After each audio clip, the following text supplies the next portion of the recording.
నమస్తే. ఈ మధ్య కాలంలో ఎవరిని కదిపినా కూడా పైల్స్, ఫిషర్స్, ఫిస్టులా సమస్యలతో బాధపడుతున్నామని చెబుతున్నారు. అసలు ఎందుకు ఈ మధ్య కాలంలో ఈ సమస్య ఎక్కువైంది అంటే లైఫ్ స్టైల్లో జరిగే చేంజెసా? తెలుసుకుందాం. మనతో పాటు ఉన్నారు Ayurvedic surgeon doctor Sunitha Grace. Doctor గారితో మాట్లాడదాం, సజెషన్స్ని తీసుకుందాం. Hello doctor, welcome to 10TV studios. Hello మా డాక్టర్, ఈ మధ్య కాలంలో ఎక్కువగా పైల్స్, ఫిషర్స్, ఫిస్టులా సమస్యలు మనం వింటున్నాం. కొంతమంది ఏకంగా సర్జరీ వరకు కూడా వెళ్తున్న సిచ్యువేషన్స్ చూస్తున్నాం. ముందుగా పైల్స్ గురించి మాట్లాడుకుంటే అసలు పైల్స్ అంటే ఏంటి మాకు తెలియచేస్తారా? నమస్తే. పైల్స్ అంటే ఒక మలద్వారంలో వచ్చే సమస్య. మలద్వారం జస్ట్ 4 సెంటీమీటర్స్ ఉంటుంది. ఇందులో వచ్చే సమస్య ఏంటంటే దీనికి రీజన్ మనం తెలుసుకుంటే ఇప్పుడు లక్షణాలు చెప్తాను. దానికి అంటే బ్లడ్ వస్తుంది మోషన్కి వెళ్ళినప్పుడు. మోషన్కి వెళ్ళే ముందు ఇట్లా చిందినట్టు రక్తం వస్తుంది. ఆ తర్వాత మోషన్తో పాటు మోషన్ అయిన తర్వాత కూడా బ్లడ్ లాస్ ఉంటుంది అనమాట. సో మెయిన్గా ఏంటంటే ఇందులో చాలా వరకు పెయిన్లెస్ బ్లీడింగ్ ఉంటుంది, ఎక్కువ అమౌంట్లో బ్లీడింగ్ ఉంటుంది.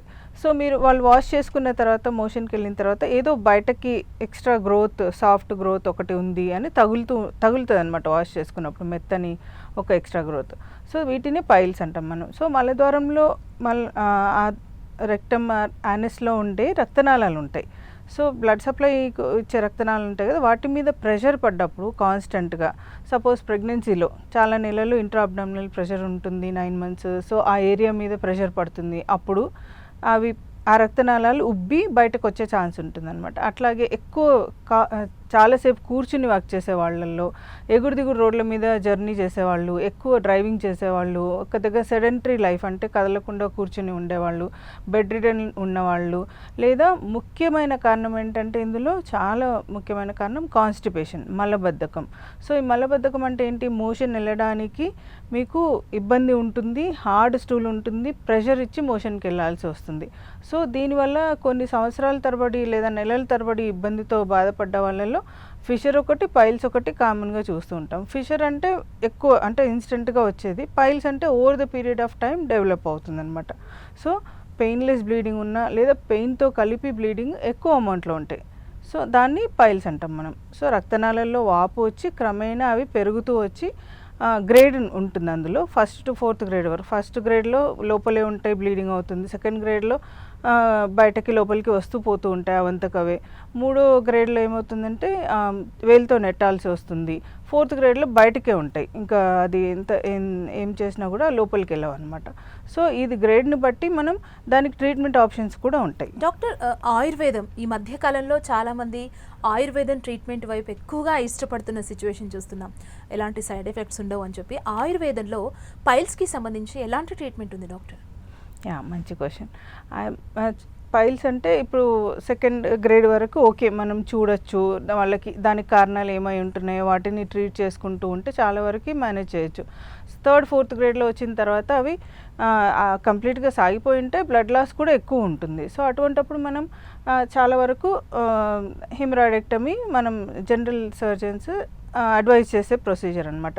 సో చాలామంది ఏంటంటే భయంతోని, సర్జరీ అంటే భయంతోని, మళ్ళీ రికవరీ ఉంటుంది, పెయిన్ ఉంటుంది, చాలా టైం పడుతుంది, మనం మళ్ళీ రెస్ట్ తీసుకోవాలేమో, ఒక నెల రోజులు అలా టైం పడుతుంది, ఇలాంటి అపోహలు లేదా భయంతో చాలా వరకు ప్రొసీజర్స్ని లేదా సర్జరీని పోస్ట్పోన్ చేసుకుంటారు. కానీ ఆయుర్వేదంలో మనకున్న గ్రేటెస్ట్ అడ్వాంటేజ్ ఏంటంటే ఆయుర్వేదం మన గిఫ్ట్ అనుకోవచ్చు. దాంట్లో చేసే క్షారకర్మ, క్షారసూత్ర అని 2 సింపుల్ ప్రొసీజర్స్ ఉంటాయి. సో వాటి ద్వారా ఏమవుతుందంటే కుట్లు, కోతలు, బ్లడ్ లాస్ లేని ప్రొసీజర్ అనమాట ఇది. సో రికవరీ టైం చాలా తక్కువ ఉంటుంది. మళ్ళీ ఈ ఇష్యూ మళ్ళీ ఫ్యూచర్లో రాకుండా కూడా మనం స్టేబుల్ చేస్తామన్నమాట. సో అలాగా ప్రాబ్లం మనకి తగ్గిపోవడంతో పాటు ఫ్యూచర్లో కూడా రాకుండా కూడా ఉంటుంది. సో ఈ క్షారకర్మ, క్షారసూత్ర ఇవాళ రేపు ఆయుర్వేద మీద అవగాహన పెరుగుతున్న కొద్దీ ఇలాంటి ప్రొసీజర్స్ చేసుకోవడానికి కూడా జనాలు మొగ్గు చూపుతున్నారు, ఇంట్రెస్ట్ చూపుతున్నారు. And we are happy also. Okay doctor, and ఇంకొకటి ఏంటంటే ఒకప్పుడు ఈ పైల్స్ అనేది ఏజ్ పెద్దగా ఉన్న వాళ్ళలోనే మనం ఎక్కువగా ముసలి వాళ్ళలో, పెద్దవాళ్ళలో, 40+ వాళ్ళలోనే చూసేవాళ్ళం. బట్ ఇప్పుడు యూత్లో కూడా ఈ సమస్య ఎక్కువైపోతుంది. ఏంటి దానికి కారణం? మెయిన్గా మీరు అన్నట్టు ఇందాక లైఫ్ స్టైల్ హ్యాబిట్స్ అని చెప్పారు కదా, సో అదే మెయిన్ రీజన్ ఏంటంటే, సో చాలామందిలో మనం గమనిస్తే మలబద్ధకం సమస్య, వాటర్ సరిగా తీసుకోరు, ఫైబర్ ఫుడ్ తగ్గిపోయింది, రైస్ ఎక్కువ తింటాం, కూరగాయలు తక్కువ తింటున్నాము, ఫిజికల్గా శ్రమ లేదు, ఇవన్నీ కూడా కాన్స్టిపేషన్ లేదా మలబద్ధకంకి కంట్రిబ్యూట్ చేసేవి. అయితే ఇంకొకటి ఏంటంటే పోస్ట్ పోన్ చేస్తారు, మోషన్ వచ్చినప్పుడు ఏదో పనిలో ఉన్నప్పుడు పోస్ట్ పోన్ చేయటం. ఇవాళ రేపు మనం 7ంటికి అంటే పొద్దుకే టైంలోనే మనం డిన్నర్ ఫినిష్ చేయాలి, కానీ ఎంతమంది అలా చేస్తున్నాం? లేట్ నైట్ వర్క్ చేసేవాళ్ళు, అర్ధరాత్రి బిర్యానీ తినేవాళ్ళు, 9 తర్వాతనే డిన్నర్ టైం ఉంటుంది, ఎవరు 9 లోపల చేయట్లేదు.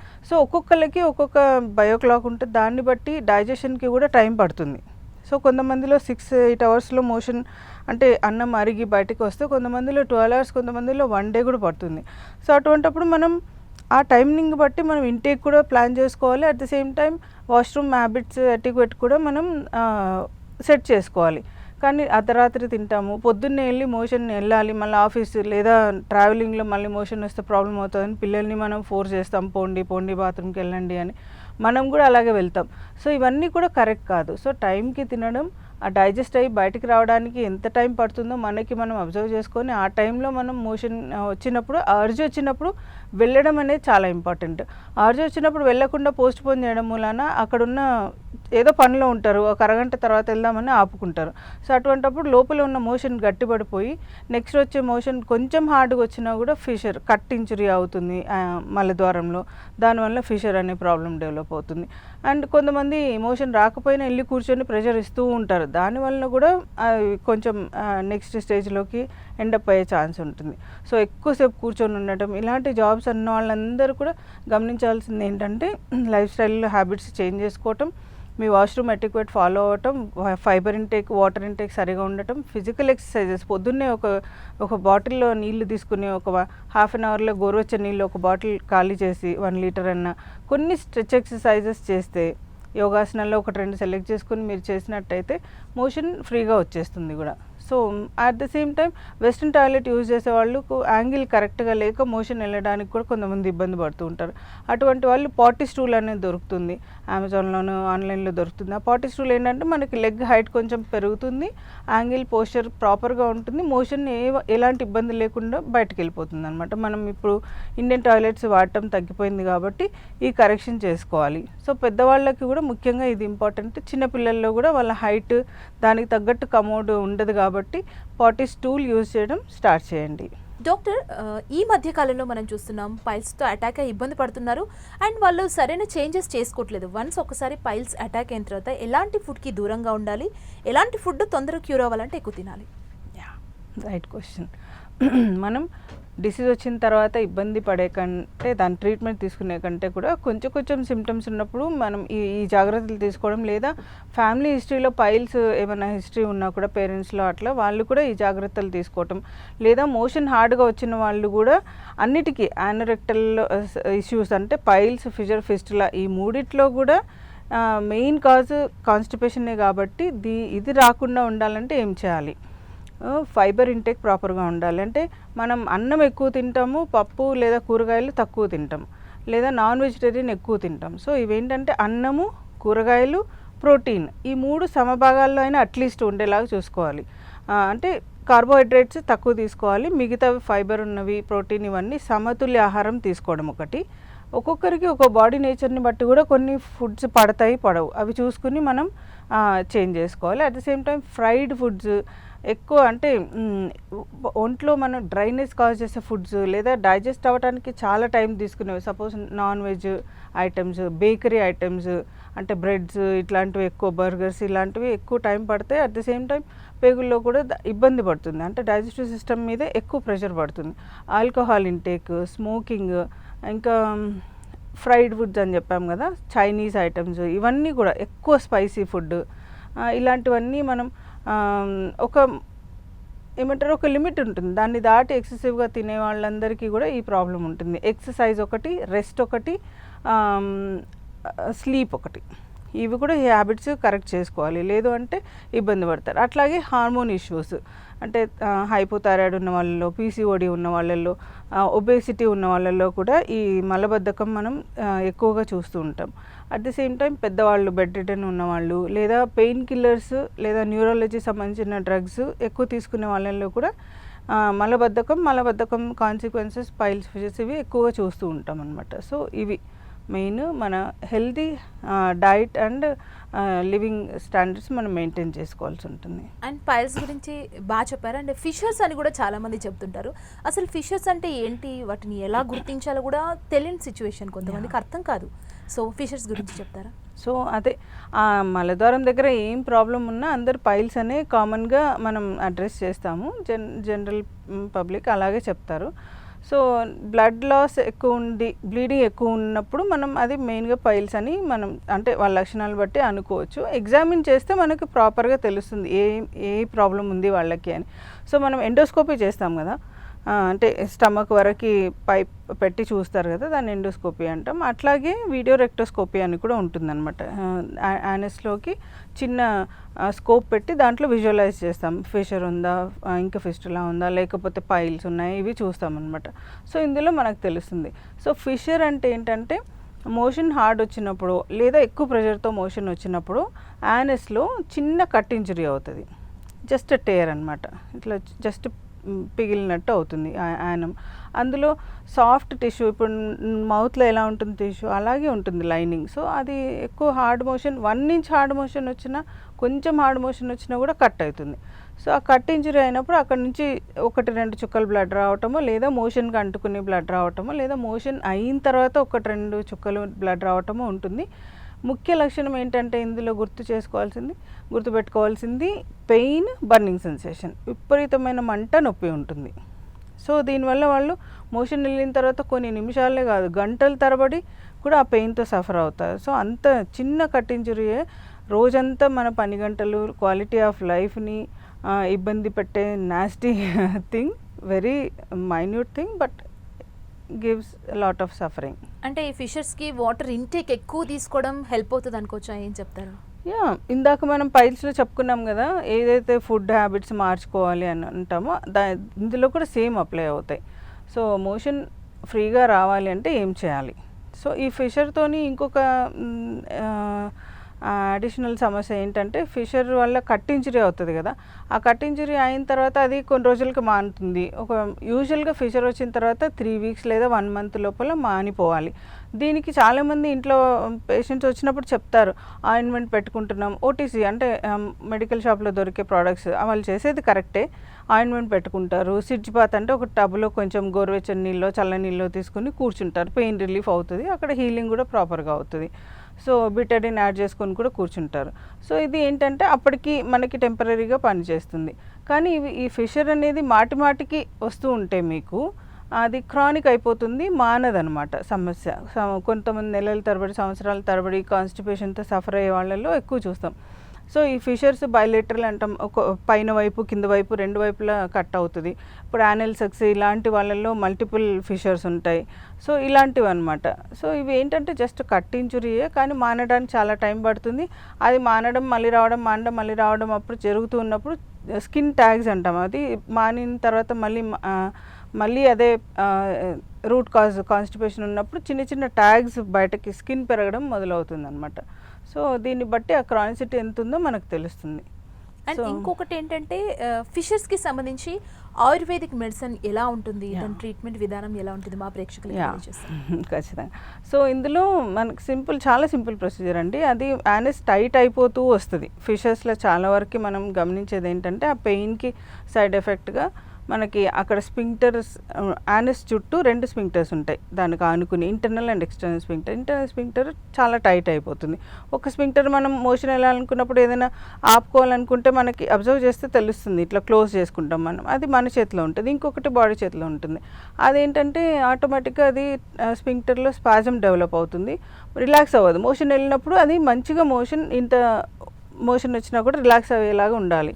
సో అది టైట్ అయిపోయినప్పుడు మోషన్ వచ్చినా కూడా అది రిలాక్స్ అవ్వనప్పుడు మోషన్ ప్రెషర్ పెట్టి పోవాల్సి వచ్చినప్పుడు ఆ డ్యామేజ్ ఏదైతే ఉందో, ఆ కట్ ఇంజురీ ఏదైతే ఉందో అది మానకుండా ఆ ఫిషర్స్ క్రానిక్ అయిపోతాయి అన్నమాట.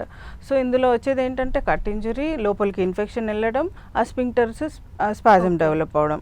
సో ఈ ఫిషర్తో నెక్స్ట్ వచ్చేది ఫిస్టులా, మీరు ఇందాక చెప్తున్నారు. సో కంటిన్యూ చేసుకుందాం. ఆ కట్ ఇంజురీలో మోషన్ వెళ్ళిపోయి అందులో ఇన్ఫెక్షన్ అయ్యి యానస్ చుట్టూ యానల్ గ్లాండ్స్ ఉంటాయి, అందులో మనకి ఇన్ఫెక్షన్ స్టార్ట్ అవుతుంది. ఇన్ఫెక్షన్ స్టార్ట్ అయినప్పుడు ఒక చిన్న యాబ్సెస్ లేదా సెగగడ్డ అంటారు కదా, అలాంటిది ఒక యాబ్సెస్ కానీ లేదా కొంతమందిలో చిన్న పింపుల్ లాంటిది కానీ ఫామ్ అవుతుంది. అది అయిన తర్వాత కొన్ని రోజులకి అది ఏదో సరైన వీళ్ళు కొంతమంది అయితే వచ్చి చూపెట్టుకుంటారు, కొంతమంది ఏం కాదులే తగ్గిపోతుంది అనుకొని వెయిట్ చేస్తారు. సో అది అయిపోతుంది. తర్వాత దాంట్లోంచి పస్ అదంతా చీమ అంతా వెళ్ళిపోయిన తర్వాత మళ్ళీ వీళ్ళు రిలాక్స్ అయిపోతారు. ఒక్కొక్కసారి కొంతమందిలో ఫీవర్ వచ్చి చాలా పెద్ద యాబ్సెస్ వస్తే మాత్రం డాక్టర్ దగ్గరకు వస్తారు, చిన్నవైనప్పుడు నెగ్లెక్ట్ చేస్తారు. సో దీంట్లో ఏమవుతుందంటే ఇక్కడ దీంట్లో కాజెటివ్ థింగ్ ఏంటంటే మెయిన్ రూట్ కాజ్ దాంట్లో ఉన్న ఇంటర్నల్ ఓపెనింగ్ ఉంటుంది. ఏదైతే ఫిషర్లో ఏదైతే ఇన్ఫెక్ట్ అయి ఉంటుందో అందులో నుంచి ఒక ట్యూబ్ లాంటి స్ట్రక్చర్ ఫామ్ చేసుకుని బట్టక్స్ దగ్గరలో ఎక్కడో యానస్ చుట్టూ ఏదో ఒక దగ్గరలో ఓపెన్ అవుతుంది అనమాట, స్కిన్ మీద కూడా. సో అదొక స్ట్రక్చర్ ఫామ్ అవుతుంది. లోపల ఒక చిన్న హోల్ ఉంటుంది, బయట బట్టక్స్ దగ్గర యానస్ చుట్టూనో ఇంకో హోల్ ఉంటుంది, దాని మధ్యలో ట్యూబ్ లాంటి స్ట్రక్చర్ ఫామ్ అవుతుంది. ఇంకా అది మానదనమాట. సో అలాగే ఉంటుంది. దీనికి మనకు ఆయుర్వేదంలో ఉన్న ఒక మంచి ప్రొసీజర్ ఏంటంటే క్షారసూత్ర. మనం ఆ చిన్నదే ఉందనుకోండి ట్యూబ్, దాన్ని తీసేసి క్షారకర్మ చేస్తాం. లేదు చాలా పెద్దగా ఉందనుకోండి మనం దాన్ని బైఫర్కేట్ చేసుకొని ఇప్పుడు వచ్చిన లేటెస్ట్ మనకి అంటే మెథడ్స్ ద్వారా చాలా నెలలు పట్టే ట్రీట్మెంట్ పీరియడ్ని కూడా మనం 1-2 months లోపలే దాన్ని క్యూర్ చేస్తాము. ఇది ఒకసారి వచ్చిందంటే చాలా జాగ్రత్తగా దాన్ని సూత్ర చేసుకుని వీక్లీ వన్స్ చేంజ్ చేసుకుని అది ఇంటర్నల్ ఓపెనింగ్ మొత్తం ఎండ్ అయ్యే వరకు చేసుకుంటాం. అప్పుడు ఏమవుతుందంటే మళ్ళీ రీఅకరెన్స్ ఉండదు. సో ఇందులో కూడా మళ్ళీ గ్రేడ్స్ ఉంటాయి. స్పింక్టర్స్ ఇన్వాల్వ్మెంట్ని బట్టి దాని లెంత్ని బట్టి లోపలికి ఎంత లోపలికి ఉంది, బ్లైండ్ బ్రాంచెస్ ఎన్ని ఉన్నాయి, ఇలాంటివన్నిటిని బట్టి గ్రేడ్స్ ఉంటాయి. సో దీన్ని బట్టి మనం ప్రాపర్గా ట్రీట్మెంట్ ప్లాన్ చేసుకుని అది మొత్తం అయిపోయాక కూడా కొన్ని రోజులు డాక్టర్తో టచ్లో ఉండి మళ్ళీ రావట్లేదు అని మీరు కన్ఫర్మ్ చేసుకున్నాకనే రిలాక్స్ అవ్వాలి. లేదు అంటే ఫిస్టులాస్లో రికరెన్స్ చాలా ఉంటుంది. అట్ ది సేమ్ టైం మిగతా ట్రీట్మెంట్ ఆప్షన్స్ కంటే కూడా ఆయుర్వేదంలో ఏంటంటే మనకి 98% కూడా మనం గ్యారంటీగా తగ్గిపోతుందని చెప్పగలం. ఈవెన్ క్షారసూత్ర ఈ methods WHO world health organisation కూడా సర్టిఫై చేసిందనమాట. సో ఈ ఇష్యూస్లో ఆయుర్వేదంలో ఎక్కువ రిలీఫ్ ఉంటుంది, మంచి రిజల్ట్స్ అవుట్కమ్ ఉంటుంది. కాబట్టి వీఆర్ ఎంకరేజింగ్ పీపుల్ టు ఆయుర్వేదాన్ని సెలెక్ట్ చేసుకోమని, ఆప్ట్ చేసుకోమని. ఓకే డాక్టర్, ఈరోజు మా ప్రేక్షకులకి పైల్స్, ఫిషర్స్, ఫిస్టులాకి సంబంధించి మీరు మంచి సజెషన్స్ ఇచ్చారు, దాంట్లో ఉన్న ఇబ్బందిని చెప్పారు, అండ్ స్పెషల్లీ ఫుడ్ హ్యాబిట్స్ మార్చుకోవాలని చెప్పి చాలా చక్కగా మీరు వివరించారు doctor. Thank you so much. Thank you. So viewers చూశారు కదా, ఇది ఇవాల్టి స్పెషల్ ప్రోగ్రామ్. మరో ప్రోగ్రామ్తో మళ్ళీ కలుద్దాం. చూస్తూనే ఉండండి 10 TV.